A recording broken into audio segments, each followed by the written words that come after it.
Friend, all of you, stay home, stay safe. Today in this video we will start unit first, set theory of class 11th NCERT mathematics. Set is a very important topic for several chapters. Use of set is to define basic concept of relation and function. And use of set are in different branches of mathematics such as entire calculus, geometry mathematics and probability etc. First of all, we discuss what is a set. Set is a collection of object. Student, सबसे पहले हम set की definition की बात करते हैं. तो इस सेट की डेफिनेशन में एक न्यू वर्ड आता है, well defined. Set is a collection of object, collection of well defined object. अब now we talk about what is the meaning of well defined. What is the meaning of well defined? Collection of object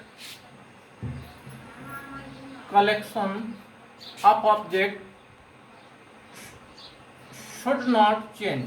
If should not change from person to person, collection of object should not change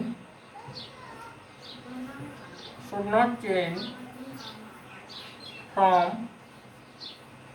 person to person.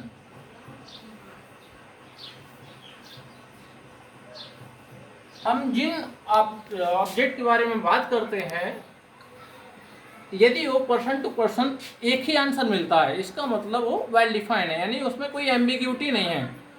Clear, स्पष्ट बताया गया है किन किन object के बारे में आपसे बात की गई है सेंटेंस के अंतर्गत. तो ऐसे कलेक्शन को हम वेल डिफाइंड कहेंगे. फॉर एग्जाम्पल, हम आपको कुछ एग्जाम्पल से एक्सप्लेन करते हैं इस बात को. For example, set of natural numbers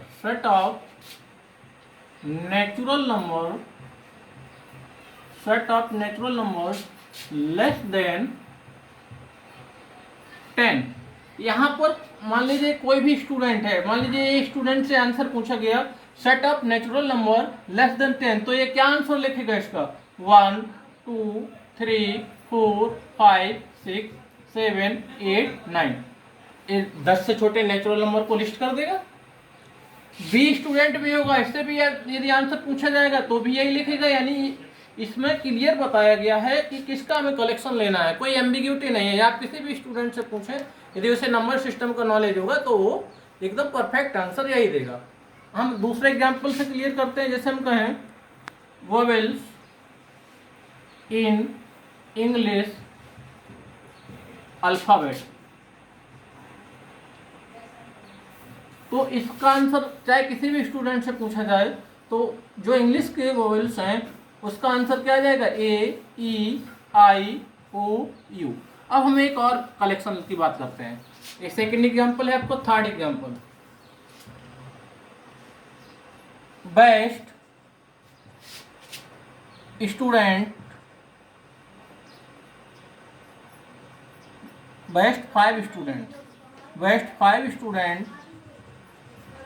five students of your class. इस सेंटेंस के अंतर्गत आप देख सकते हैं कि आप जिस क्लास में पढ़ते हैं उस क्लास के 5 बेस्ट स्टूडेंट को आपको लिखना है. तो आप किन किन स्टूडेंट को आप बेस्ट कहोगे? जो मान लीजिए रेगुलर है पढ़ने में, या जिनकी अटेंडेंस मोर देन 75% है, या मान लीजिए किसी को मैथमेटिक्स बहुत आती है, अब उसको इंग्लिश नहीं आती, इंग्लिश में वो वीक है. तो किस पैरामीटर पर हम उस स्टूडेंट को बेस्ट लेंगे, ये इसमें एम्बिग्यूटी है, अस्पष्टता है, इसमें स्पष्ट नहीं बताया गया है.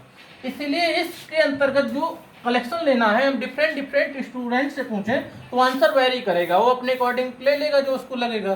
तो इसीलिए इसके अंतर्गत जो कलेक्शन हो वेल डिफाइंड नहीं है, अर्थात इस सेट को रिप्रेजेंट नहीं करेगा. ठीक है स्टूडेंट, अभी हम बहुत सारे एग्जांपल्स की बात करेंगे. आपको बहुत आसानी से आप आइडेंटिफाई कर लेंगे कौन से कलेक्शन सेट को रिप्रेजेंट कर रहे हैं और कौन से नहीं कर रहे हैं। अब हम कुछ इम्पॉर्टेंट रूल की बात करते हैं सेट के बारे में। Set rule number first, set is always denoted by capital letters. जो सेट होता है वो हमेशा इंग्लिश के कैपिटल लेटर से डिनोट किया जाता है, such as A B C etc। कोई भी सेट होता है उसका नाम हम जब लिखते हैं तो इंग्लिश के कैपिटल लेटर से उसको नाम लिखना स्टार्ट करते हैं, A B C X Y Z etc, कुछ भी आप उसका नेम दे सकते हैं। एंड जो सेट के अंतर्गत कलेक्शन होता है, यानी जिन ऑब्जेक्ट का हम कलेक्शन लिखते हैं, या ऑब्जेक्ट्स भी हम बोलते हैं, कभी कभी नए एलिमेंट्स भी बोल देते हैं, और मेंबर्स भी बोल देते हैं, मेंबर्स ऑफ सेट भी बोल देते हैं।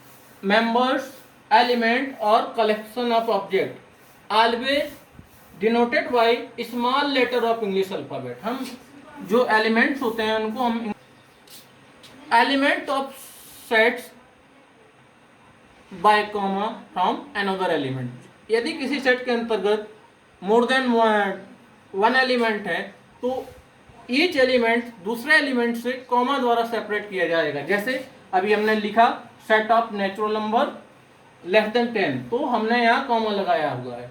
तीसरा बात क्या होता है, all the element of set written within curly bracket. Curly bracket आप लोग जानते हैं, ये ब्रैकेट होता है, सारे के सारे एलिमेंट्स को हम कर्ली ब्रैकेट के अंतर्गत लिखते हैं।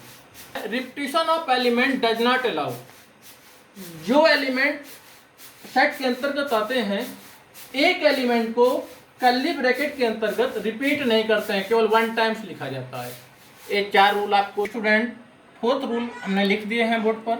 First rule, set is always denoted by capital letter of English alphabet. हम सेट को इंग्लिश के कैपिटल लेटर से हमेशा डिनोट करते हैं, जैसे for example A B C etc। Second rule है, element of set are denoted by small letter of English alphabet. यदि हमें सेट के एलिमेंट्स को डिनोट करना है तो हम इंग्लिश के स्मॉल लेटर का यूज करेंगे। थर्ड रूल है आपका, all element of set written within curly bracket. Set में जितने भी एलिमेंट्स हैं, कलेक्शन ऑफ ऑब्जेक्ट हैं, उसको हम कर्ली ब्रैकेट के अंदर लिखेंगे हमेशा। फोर्थ है आपका, रिपीटिशन ऑफ एलिमेंट, यानी किसी सेट के अंतर्गत एक ही एलिमेंट को 2 बार नहीं लिखेंगे या 2 से अधिक बार नहीं लिखेंगे। Repetition of element does not allow representation of set. There are 2 method representation of set. First method is roster form और टेबुलर फॉर्म और listing form. Second method is we set builder form. सबसे पहले हम बात करते हैं roster form और tabular form पर। हम एक एग्जांपल के द्वारा आपको समझाते हैं। For example, set of natural number less than 10, इसको हमें लिखना है by first method, roster form में या टेबुलर फॉर्म में या लिस्टिंग फॉर्म में। तो हम क्या करते हैं इस मेथड के अंतर्गत लिखने के लिए, we list the element, we list all the element within curly bracket. जैसे यहाँ पर कौन कौन से एलिमेंट आ जाएंगे, 1 2 3 4, डैश डैश कर सकते हैं यदि ज़्यादा एलिमेंट है, 8 9, और ईच एलिमेंट दूसरे एलिमेंट से सेपरेट करने के लिए कॉमा का हम यूज कर लेते हैं। इस प्रकार से हम क्या करते हैं इस मेथड में, जैसा इसका नाम है उसी प्रकार से हम लिस्ट कर देते हैं सारे के सारे एलिमेंट को। जितने भी एलिमेंट हैं ऑल एलिमेंट को लिस्ट कर दीजिए आप कर्ली ब्रैकेट के अंतर्गत।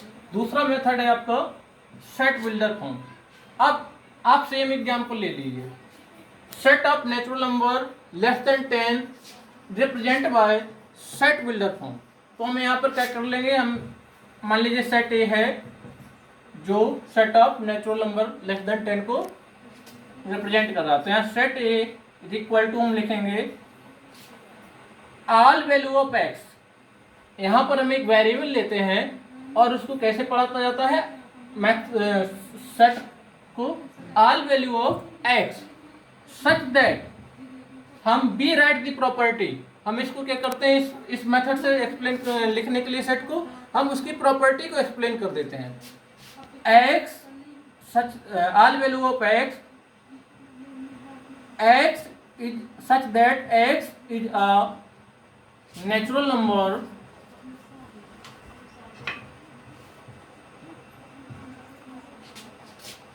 x is a natural number and x less than 10। अब इस x के लिए इस x में, इस वेरिएबल x में वो सारी वैल्यू असाइन हो जाएंगी नेचुरल नंबर की जो 10 से लेस देन है। और नेचुरल नंबर कहाँ से स्टार्ट हो जाएगा, 1 से, यानी 1 2 3 4 5 6 से MEATH एक्सप्लेन करने का रोस्टर मेथड है। और इस तरीके से जो एक्सप्लेन किया गया आपको सेट को, इसको हम सेट बिल्डर मेथड कहते हैं। रोस्टर मेथड में हम लोग लिस्ट कर देते हैं एलिमेंट्स को, और सेट बिल्डर के अंतर्गत एलिमेंट हम जनरल एलिमेंट लेते हैं वेरिएबल के फॉर्म में और उसकी प्रॉपर्टी को लिख देते हैं। इतने थ्योरेटिकल कॉन्सेप्ट से आपका एक्सरसाइज 1.1 का एक एक क्वेश्चन आपसे सॉल्व हो जाएगा बहुत क्लियरली। नेक्स्ट टॉपिक को हम नेक्स्ट वीडियो में कंटिन्यू करेंगे। अब अगले वीडियो में हम इस पर बेस्ड एक्सरसाइज को सॉल्व करेंगे। Thank you all of you.